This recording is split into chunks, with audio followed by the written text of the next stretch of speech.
No drugs in Surat city અભિયાન અંતર્ગત ગાંજાના જથ્થા સાથે એક ઇસમને ઝડપી પાડી એનડીપીએસનો કેસ શોધી કાઢતી ઝોન 6 એલસીબી ટીમ સુરત શહેર સચિન પોલીસ સ્ટેશનના police inspector Shri PN Vaghela સાહેબનાઓની સૂચના અને માર્ગદર્શન હેઠળ સચિન પોલીસ સ્ટેશન વિસ્તારમાં ચોરી છુપીથી નાર્કોટિક્સ ડ્રગ્સ લાવી સુરત શહેરમાં વેચાણ કરતા ઇસમોને પકડવાનું જણાવેલ હોય જે અનુસંધાને ઝોન 6 એલસીબી સ્કોડના હેડ કોન્સ્ટેબલ પરસોત્તમભાઈ મગાભાઈ તથા સચિન પોલીસ સ્ટેશનના પોલીસ કોન્સ્ટેબલ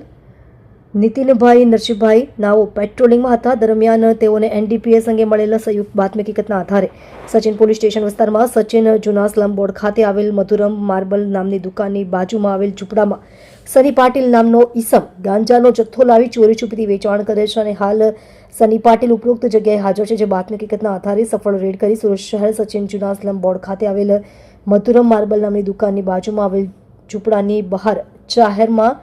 ઈસમ નામે સનીકુમાર શાંતારામ પાટીલ ઉંમર વર્ષ 23 રહેવાસી સચિન જૂના સ્લમ બોર્ડ ખાતે આવેલ મધુરમ માર્બલ નામની દુકાનની બાજુમાં આવેલ ઝૂંપડામાં સુરત શહેર પાસેથી માદક પદાર્થ ગાંજો જેનું વજન 188 ગ્રામ જેની કુલ કિંમત ₹9,400 તથા અંગઝડતીના રોકડા ₹700 મળે કુલ્લે 10,100ની મત્તાનો મુદ્દામાલ સાથે પકડી પાડી કાયદેસરની કાર્યવાહી કરેલ છે.